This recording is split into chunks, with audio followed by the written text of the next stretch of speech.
también conocida por su proyecto Corazón Histórico. Ella es recientemente egresada de la licenciatura en Historia por la ENA, la Escuela Nacional de Antropología e Historia, y eso es algo que a mí me alegra mucho porque el día de ayer no tuvimos personas de Historia, lo cual recalca el carácter multidisciplinar. Tuvimos una persona de Letras y otra de Artes. Mañana vamos a tener personas de Artes y de Música. Y también tenemos voces de todo el rango de edades para que aporten a estas jornadas a lo largo de los años. Regresando.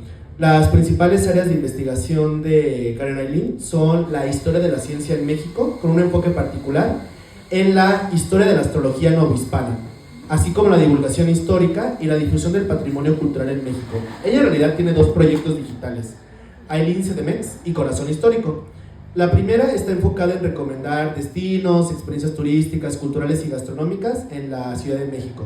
Y esta segunda, la razón por la cual la invitamos principalmente, es la dedicación a la divulgación histórica. En ambas, aboga por la democratización del conocimiento y el acceso a la cultura. Gracias a su labor como creadora de contenido, ha colaborado con Secretaría de Cultura, el Gobierno de la Ciudad de México, el Museo Palacio de Bellas Artes, el CENAR, el Centro Nacional de Artes, entre otros recintos. Entre sus más recientes colaboraciones se encuentran con el Festival Internacional Cervantino, en el que asistió como prensa, con Share Studios y el Museo de las Naciones Unidas, en donde ha tenido la oportunidad de impartir clases y conferencias de historia y cultura con Estados Unidos y Australia. Como divulgadora, su objetivo es visibilizar y reconocer todo aquello que nos hace seres humanos en la historia con el propósito de darle sentido al presente y contribuir a la construcción de un futuro digno para todos. Bajo esta visión, ha consolidado una comunidad de más de 20,000 seguidores en sus distintas redes sociales, mediante un enfoque auténtico y con perspectiva de género. Su labor conecta el entorno digital con el presencial a través de talleres, conferencias y recorridos guiados en sitios emblemáticos, como lo son el Claustro de Sor Juana, la zona arqueológica de Cholula, el Templo Mayor, entre otros, aplicando siempre los principios de la divulgación significativa. Al visibilizar la labor científica, artística y la conservación del patrimonio, su proyecto logra democratizar el conocimiento histórico, convirtiéndolo en una herramienta accesible que genera reflexión y sentido de identidad en diversos públicos.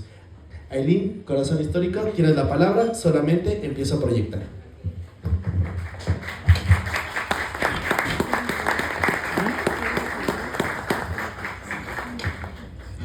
Bueno, Alexei, pues muchas gracias. Ahora sí. Ok. Lista.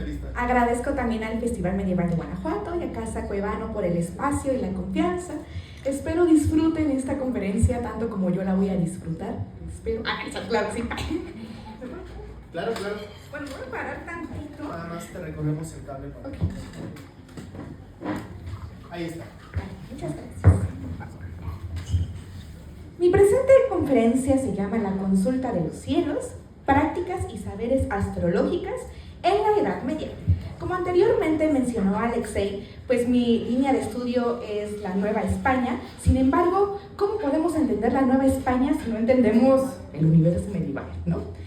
Así que antes que nada, yo les quiero preguntar, ¿ustedes ocupan la astrología? ¿Alguna vez han leído su horóscopo en la revista? ¿Alguna vez han visto si son compatibles con su crush, con su pareja? ¿Alguna vez han hecho uso de la astrología para su vida cotidiana? Muy bien, yo también. Bueno, ¿por qué va esto? Porque resulta que en la Edad Media la astrología es mucho más importante de lo que se ha llegado a creer. Entre incertidumbres y certezas. Con esta lámina también respondo, o me gustaría responder a la pregunta que hizo el anterior chico sobre por qué había regresado la religión hoy en día. Y es que el ser humano a lo largo de la historia siempre ha llevado incertidumbre sobre su futuro.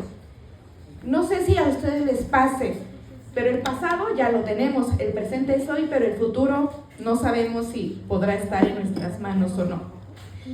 Sin embargo, ha existido muchas veces gente controladora que quiere saber qué le depara el futuro y ha ocupado el cielo como el lienzo para encontrar esas respuestas. La astrología nace en Babilonia, en Mesopotamia, desde los caldeos, desde los hebreos, desde los arameos. De hecho, no sé si sepan, pero la astrología está muy ligada con la Biblia, algo que hoy en día pareciera ilógico. Yo les recomendaría al final que lean, agarren la Biblia, Job, Abraham. Ellos hacen referencias al uso de los cielos para entender la creación divina. Y es que aquí la astrología va a estar muy unida con la religión, y es por eso que va a servir en este mecanismo medieval, va a brindar muchísimas respuestas.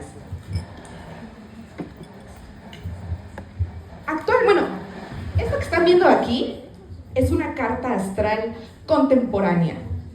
¿Alguien alguna vez ha hecho su carta astral? Bueno. Muy bien. No se preocupen.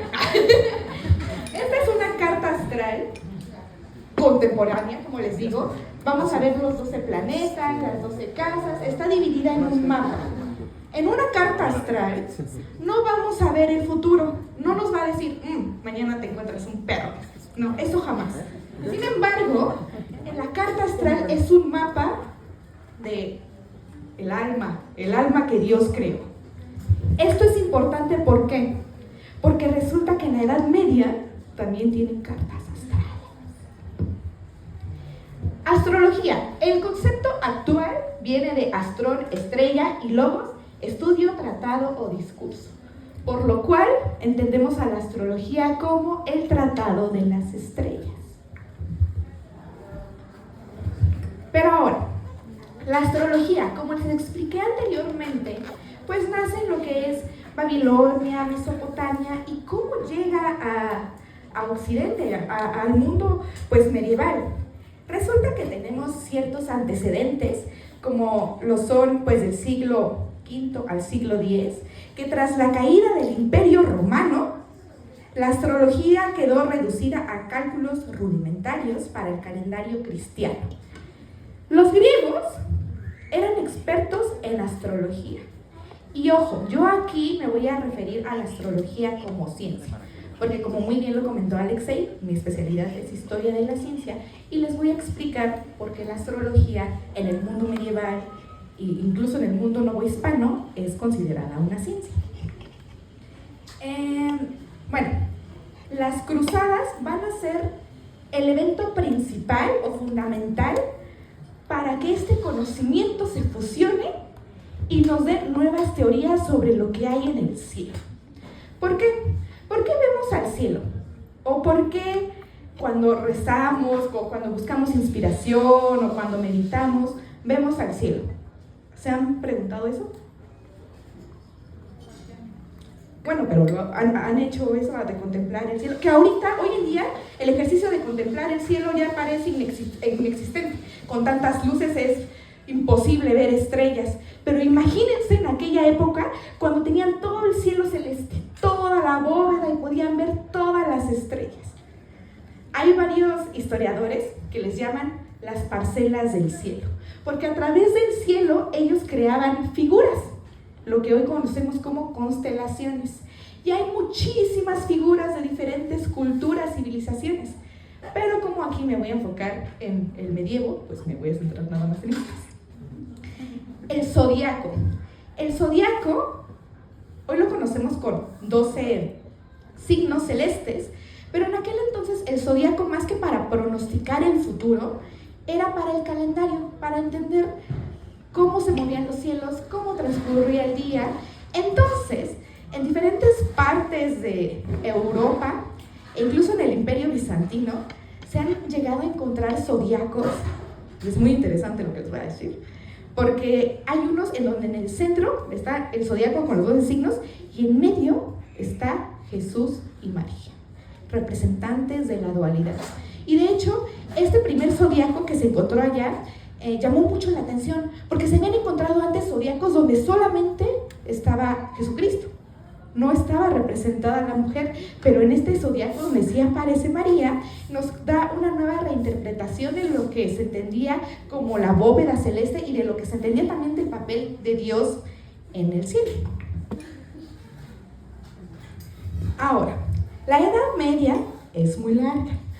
Algunos historiadores como Jacques Ligoff dirían que acabó a principios del siglo XVIII, imagínense. Pero bueno, vamos a quedarnos con que quedó con la caída de Constantinopla. Pero bueno, yo no comparto mucho eso. la ciencia de las estrellas.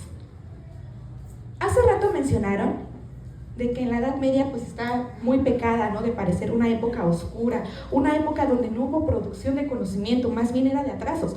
Pues déjenme les digo que no, al contrario, es una época llena de luz. Yo podría decir que las estrellas ilumbraron el mundo intelectual medieval, porque a partir de ahí van a surgir muchas instituciones y mentalidades que hoy en día tenemos. Primeramente, la influencia del Imperio Romano, que eran los primeros astrólogos. Cuando cae el Imperio Romano y empieza la llegada del cristianismo, las mentalidades pues no cambian de un día para otro. No es como de, ya mañana ya nadie cree en Zeus, ya mañana ya nadie cree en Atenea, ¿no? No, sino es un proceso de mentalidades en donde estas se van mezclando y fusionando con las nuevas que surgen. Entonces, de ahí es que la ciencia de las estrellas también va cambiando. En el cristianismo, como les comenté hace un momento, se ve la voluntad de Dios en pasajes como Abraham, Job y Josué. De hecho, yo tengo como más especialidad en los textos de Job, porque yo soy súper fan, sé que no es medieval, pero soy súper fan de Sor Juana Inés de la Cruz. Y Sor Juana Inés de la Cruz, al parecer, es súper fan de Job, porque resulta que Sor Juana tiene un tratado llamado El Primero Sueño, un poema, ¿no? Muchos lo conocen como un poema. Resulta que no solo es un poema, sino es un tratado para entender el cielo. Y es que en El Primero Sueño, Sor Juana cita muchísimo a Job, diciendo cómo Dios le había ordenado a Job que a partir del firmamento celeste puede entender su creación divina. Y yo sé que es complicado, o quizá no lo sé, ustedes me dirán, pensar como en el medievo. Y quizá ahorita sí vamos a hacer un ejercicio de imaginación histórica. Imaginemos que no somos del siglo XXI. Imaginemos que somos del siglo X. Y entonces hay que cambiar el chip de cómo pensamos. En el siglo X, ¿qué predominaba? Sin duda una vida religiosa, pero ¿por qué? ¿Qué es lo que pasaba? Que eran muy ortodoxos, muy devotos. Bueno, en aquel entonces no hay una separación de Dios con su creación. En aquel entonces todo lo que hay abajo, hay arriba. Y Dios está en los cielos. Porque eso para ellos era real. O sea, ellos verdaderamente pensaban que allá arriba existía el paraíso. No es como aquí que te dicen como metafóricamente, es decir, no. Realmente para ellos había un lugar llamado paraíso. Entonces, para entender cuál era la misión que Dios le había dado a su creación humana, tenían que mirar a Dios.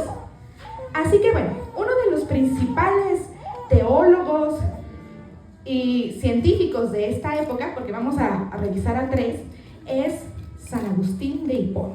Este señor que tiene el corazón en la mano, el corazón en fuego. Él es de los primeros pensadores en los que recibe, les digo, esta fusión de la herencia romana. Y él va a decir que la astrología peca. Porque eso de andar prediciendo el futuro y de andar viendo qué te depara el porvenir, pues está influenciado por los demonios. Y entonces eso no, porque además otro tema aquí es el libre albedrío que da Dios. ¿Cómo entra el libre albedrío con la astrología? Si se supone que la astrología es para entender tu destino, ¿dónde queda el libre albedrío?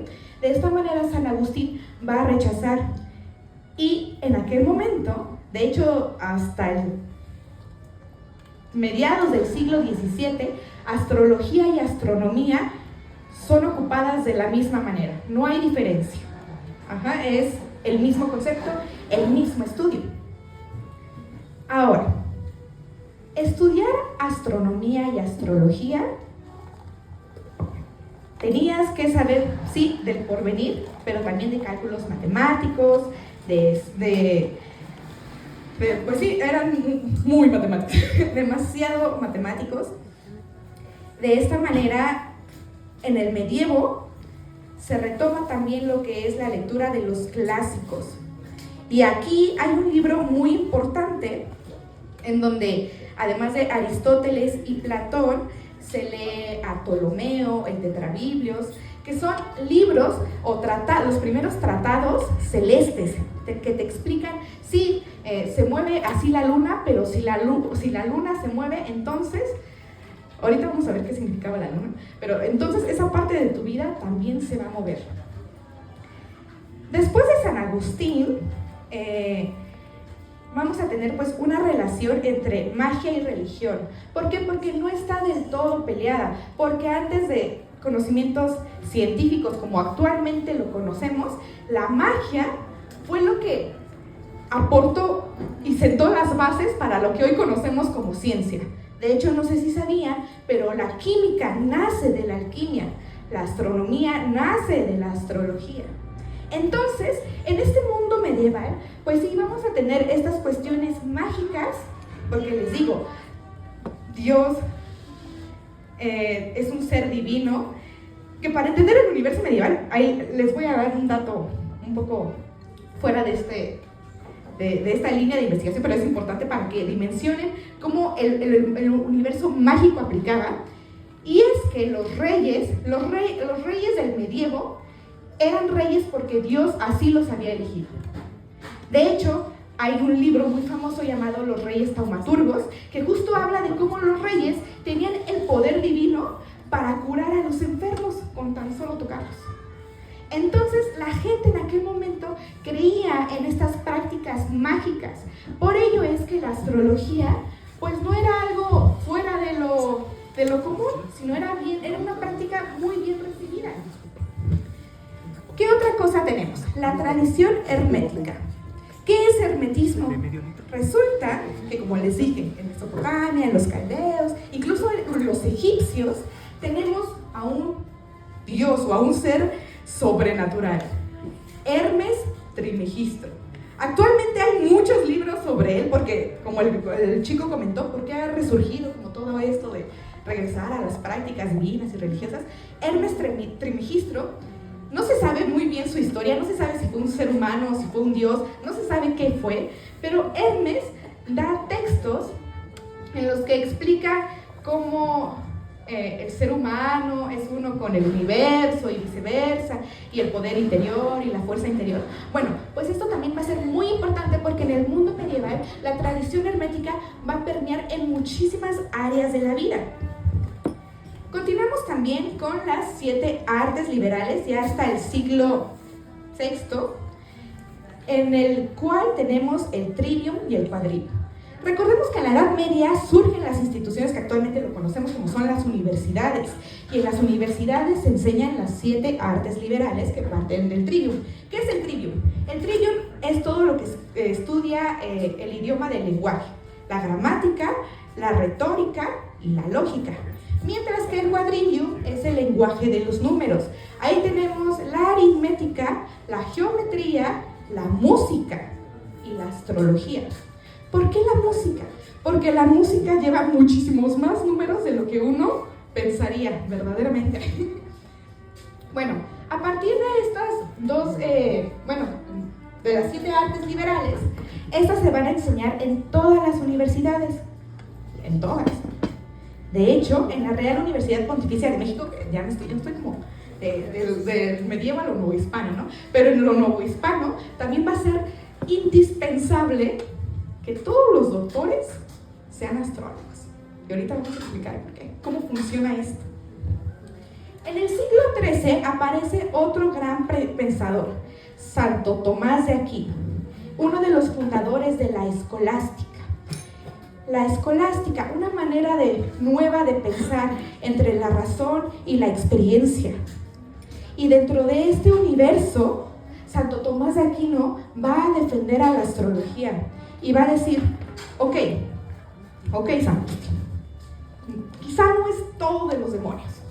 Sin embargo, por la práctica y por la experiencia que tenemos, la astrología sí sirve. Claro, tenemos nuestros calendarios y sí, quizá las estrellas no pueden fijar nuestro destino. Sin embargo, tenemos el libre albedrío para decidir qué hacer con ellas.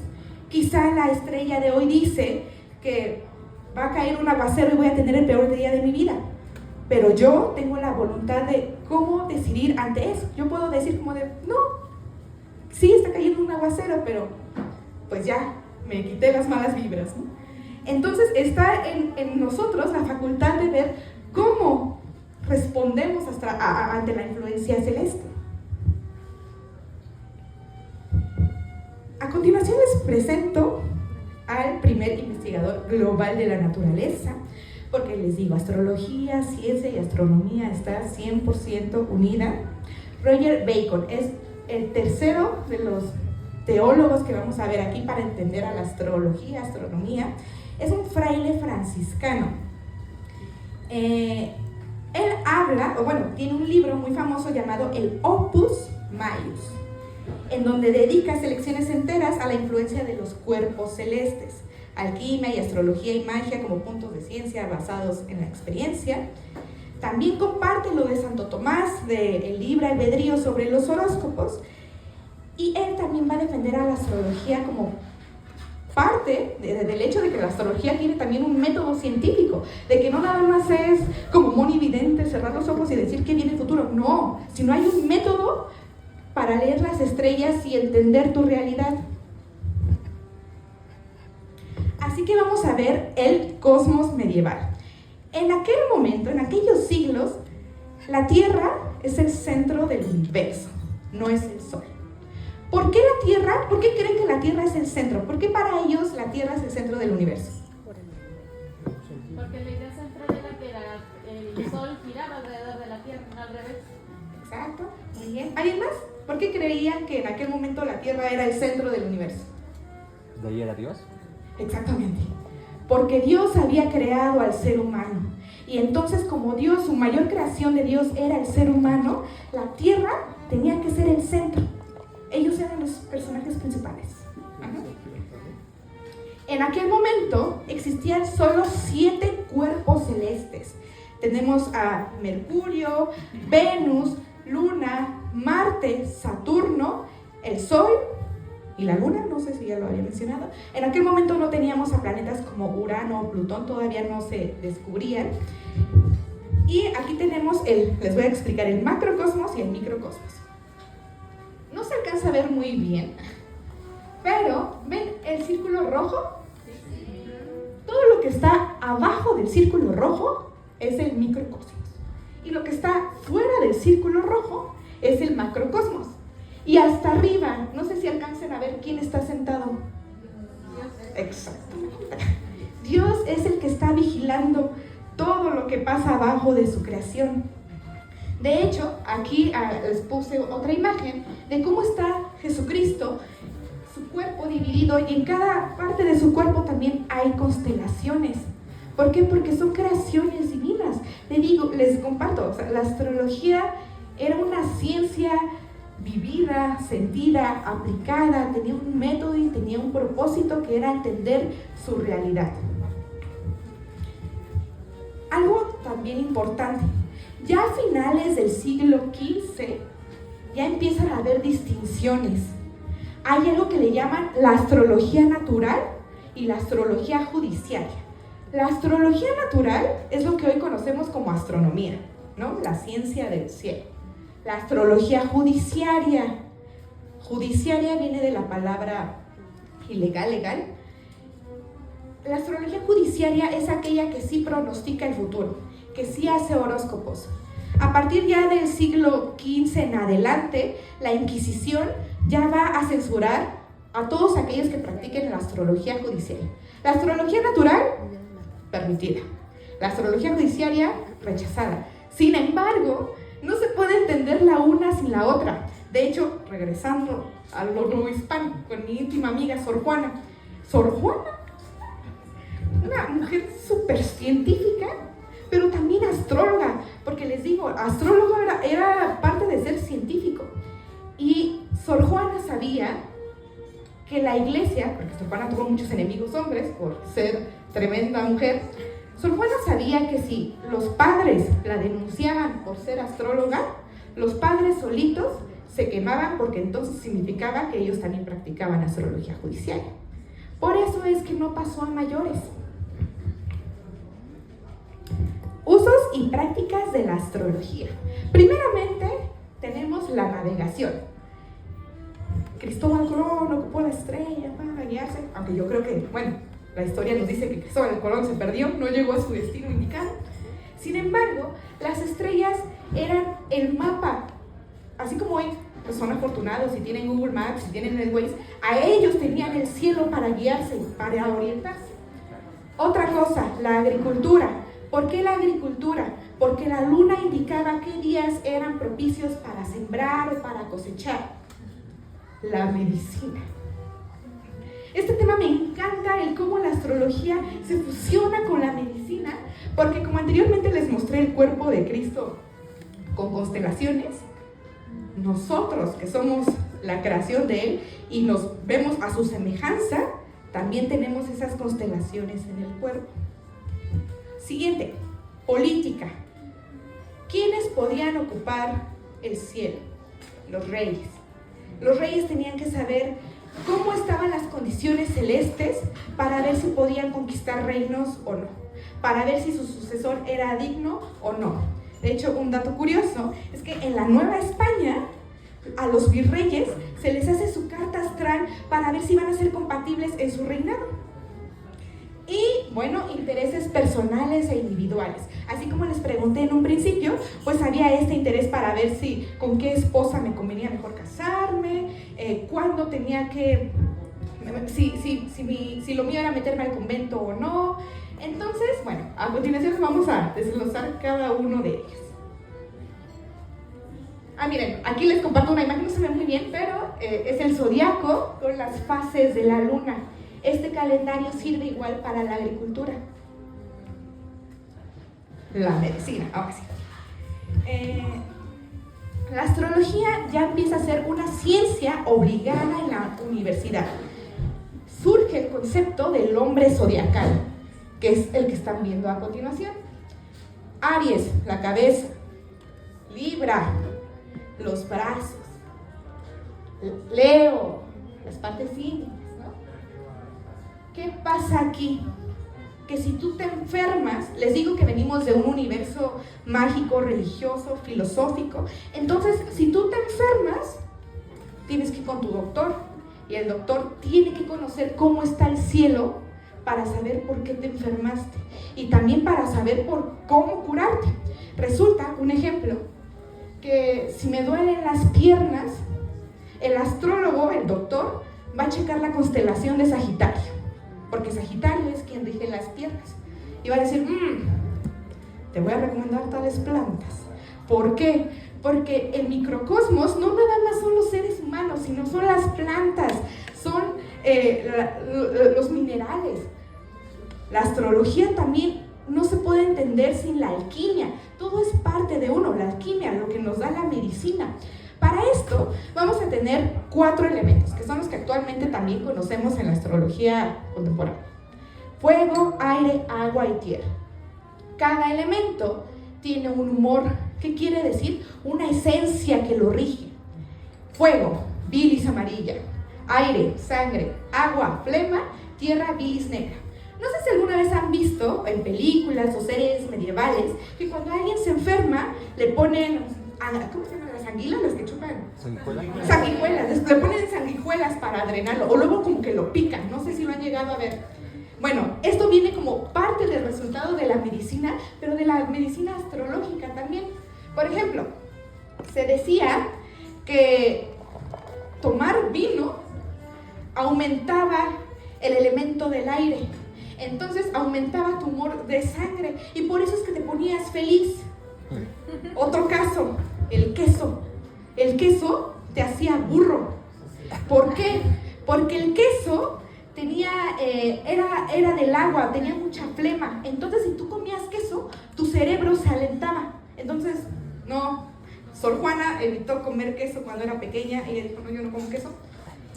Y bueno, les digo, estos elementos también están relacionados con planetas. Por eso es que los médicos medievales tenían que conocer y dominar el cielo para saber cómo recetar a las personas. Política e intereses personales. La astrología de las elecciones. ¿Por qué? Los reyes tenían que saber cuándo hacer la guerra, con quién hacer tratados, con quiénes no. Claro que depende de la zona en la que estuvieran. Por ejemplo, hubo reyes ya muy cerca de lo que hoy conocemos como Rusia, en donde ahí sí la religión estaba como en contra de sus prácticas astrológicas, pero más de este lado de Inglaterra, de Francia, se autorizaban, les digo, siempre y cuando no se metieran con el destino personal. Aunque ahora, hoy les platico, ¿ustedes creen que si eran reyes tan poderosos, verdaderamente no hubieran utilizado la astrología judiciaria? Claro que sí, pues cada quien tiene sus privilegios, incluso hasta en ese momento tenían el privilegio ellos de poder ocupar la astrología judiciaria sin ser juzgados. Consultas personales, pronósticos y almanaques. Los pronósticos y almanaques son algo muy interesante. Bueno, yo sé que sí, ¿no? Cuando, por ejemplo, vamos a los pollos, ¿no? Y cada año te dan tu calendario, no sé qué, cada año te dan tu nuevo calendario, y ahí te dice como las lunas, las fechas de los santos. Pues en aquel momento ellos iban pues al pan y les daban su pronóstico. Bueno, algunos sí se compraban. En estos pronósticos aparecían qué días eran óptimos para hacer sangrías, les digo que picarse, sacarse la sangre, pues. Qué días eran óptimos para casarse, qué días no, qué días iba a llover, qué días iban a haber terremotos, qué días iban a haber desgracias. Entonces ellos iban a ir por su pronóstico y ya lo tenían en su casa, porque les digo, ellos entienden la vida de una manera muy diferente a la que hoy conocemos. O bueno, quizá no, ya ustedes me dirán al final qué tanto ha cambiado estas mentalidades. A continuación les voy a compartir este horóscopo que, si bien ya es de 1491, ya acabó la Edad Media, yo lo quise ocupar porque, como les dije, aunque acabe la Edad Media, no cambia la mentalidad de un día para otro. Entonces es un claro ejemplo de cómo se le hace su carta astral. Les presento a Francisco María de Sforza, este pequeño niño, y esto que están viendo aquí es lo mismo que está acá.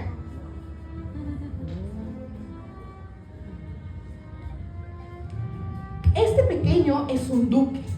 ¿Qué quiere decir? Ya nos está dando una visualización, ¿no? De que las personas con cierto privilegio podían tener esta facilidad de conocer su destino. Resulta que yo cuando lo encontré quedé fascinada, porque este es un documento de 30 páginas. ¿Alguna vez, los chicos o jóvenes que se han hecho su carta astral, alzaron la mano por allá? Cuando tuvieron su sesión, no sé si les dieron el desglose de su carta astral, ¿nos podrían compartir cómo fue un poco su lectura?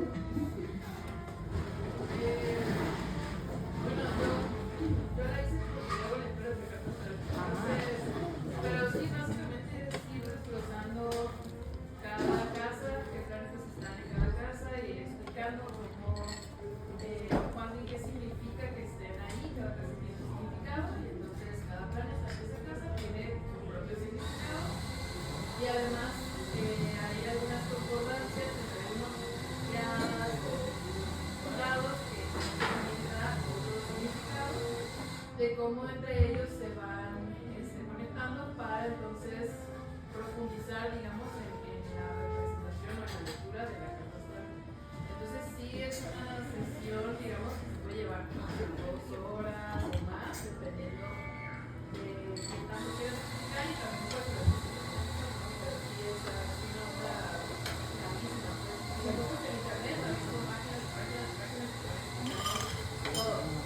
Muchas gracias por tu participación, fue muy valiosa, porque sí, así como hoy en día tenemos muchas páginas que nos van a interpretar nuestra carta astral, en aquel momento era igual, solo que pues ahí sí, apuramente, ¿no? Porque no habían programas para sacar estas conclusiones. Eso es lo que le sigue de la carta astral. Estamos viendo igual a Dios matando al demonio, ¿no? Pero alrededor, aquí quizá no se alcanza a ver con mucho detalle, pero también ya hay planetas que están diciendo cuándo, cómo. Esta es una carta astral de vida, ¿no? Entonces, el astrólogo de aquel momento le está escribiendo a los padres del niño cómo va a ser la vida del futuro duque. Esto esto es muy interesante también, porque en una carta astral contemporánea, después del círculo, siempre hay un apartado, que es muy parecido a este. Aquí también vemos los planetas y les digo, falta Urano y Plutón, porque en aquel momento no estaban descubiertos. Sin embargo, es muy interesante porque siguen los mismos métodos para analizar una carta. Tenemos las conjunciones, las oposiciones, y aquí el astrólogo está desglosando la vida del niño. La luna con Piscis, con Júpiter, y está escribiendo qué le va a deparar. Actualmente a eso lo conocemos como astrología infantil. Y rápido, ya para cerrar. Astrología medieval en Tenochtitlan. Eso está loquísimo también. Cuando yo me enteré, dije, puede ser, hostia. Resulta que sí, aquí en México, Tenochtitlan, no hay astrología. Porque ellos tienen otra manera de entender el cosmos, ¿no? Entonces no me voy a centrar en ellos. Sin embargo, hubo alguien que trajo la astrología medieval aquí. Hernán Cortés. Hernán Cortés es un hombre medieval. Y gracias a él podemos decir que en México también hubo Edad Media. Porque muchas veces eso está en discusión. Pareciera que en México no hubo Edad Media, cuando claramente sí lo hubo. Porque les digo, las mentalidades no cambian de un día para otro. Hernán Cortés, como un hombre de poder, trajo a su astrólogo. Y su astrólogo le decía qué iba a pasar. De hecho, este rastro del astrólogo se llama el astrólogo Blas Botello, y lo encontramos en la crónica de Bernal Díaz del Castillo. Que Bernal Díaz del Castillo también es otro tema, ¿no? De si era pero no vamos a profundizar ahí. Gracias a Bernal Díaz del Castillo podemos ver qué hacía el astrólogo mientras ellos llegaban a Tenochtitlan. Cuando Hernán Cortés y su gente están en el Templo Mayor, están en la ciudad, el astrólogo le dice, oye, vámonos, porque yo veo que las estrellas no están a nuestro favor. Y Hernán Cortés, no, yo tengo libre albedrío, yo decido mi futuro. Y el astrólogo, bueno, resulta que Hernán Cortés se va, abandona Tenochtitlan. Y ese día es cuando tienen la matanza la matanza ahí en Templo Mayor, la famosa Noche Triste, que bueno, hay que cambiar el nombre, ¿no? El significado de Noche Triste. Ese día, Blas Botello muere. Este es un pasaje del lienzo de Tlaxcala de la Huida. Y en ese momento muere Blas Botello, y a mí me llama mucho la atención, y me parece también interesante, cómo cómo Bernal Díaz del Castillo escribe. Botello decía que era astrólogo, y si no salíamos aquella noche, que si más aguardábamos, no saldría ninguno de nosotros con vida.